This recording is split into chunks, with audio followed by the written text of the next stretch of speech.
భారీ భూకంప తీవ్రత ఇప్పుడు తీవ్ర ఆందోళనకు గురిచేస్తుంది. సునామీ హెచ్చరికలు కూడా జారీ చేయడంతో పూర్తిగా ఆ తీర ప్రాంతాలు వణికిపోతున్నాయి. నార్త్ గొరంటా తీర ప్రాంతం ఇప్పుడు తీవ్రమైనటువంటి భయాందోళనతో ఉంది. ఎందుకంటే అక్కడ పూర్తిగా సముద్రం వెనక్కి వెళ్ళిపోతుంది.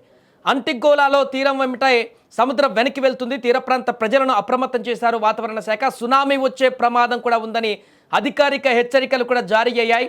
తీరానికి దూరంగా వెళ్లాలని అధికారులు ఇప్పటికే ఆదేశాలు కూడా జారీ చేశారు.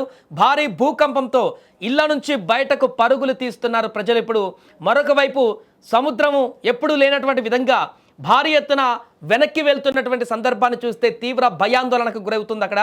ఎందుకంటే సముద్రం వెనక్కి వెళ్తుందంటే భారీ సునామీ వచ్చేటువంటి అవకాశం ఉందనేటువంటి ఒక ఇండికేషన్ మనకు తెలిసిందే. గతంలో అనేక సందర్భాలలో సముద్రం వెనక్కి వెళ్ళిందంటే ఆ తర్వాత వచ్చినటువంటి ప్రళయం ఎలా ఉంటుందో మనందరికీ తెలిసిందే. ఇప్పుడు కూడా సేమ్ అలాంటి సిచ్యువేషన్ ఇప్పుడు మొదలైంది. ఫిలిప్పీన్స్, ఇండోనేషియాలో నెలకొన్నటువంటి ఈ భారీ భూకంపానికి పూర్తిగా సముద్రం ఒక్కసారిగా నిశ్శబ్దంగా మారింది.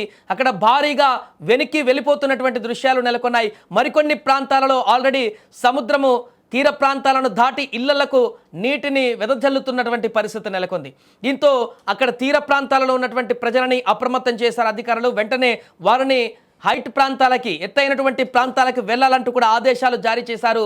ప్రస్తుతము గతంలో ఎప్పుడు లేనటువంటి విధంగా ఫిలిప్పీన్స్లో నెలకొన్నటువంటి భారీ భూకంపానికి అక్కడ ఉన్నటువంటి ప్రజలందరూ కూడా ఇప్పుడు తీవ్ర ఆందోళనకు గురవుతున్నారు. ఏ క్షణాన ఏం జరుగుతుందో తెలియనటువంటి ఆందోళన ఇప్పుడు నెలకొంది. మరలా భూ ప్రకంపనలు వచ్చేటువంటి అవకాశం కూడా ఉందేమో అనేటువంటి అనుమానాలు అక్కడి ప్రజలని తీవ్ర భయాందోళనకు గురి చేస్తున్నాయి.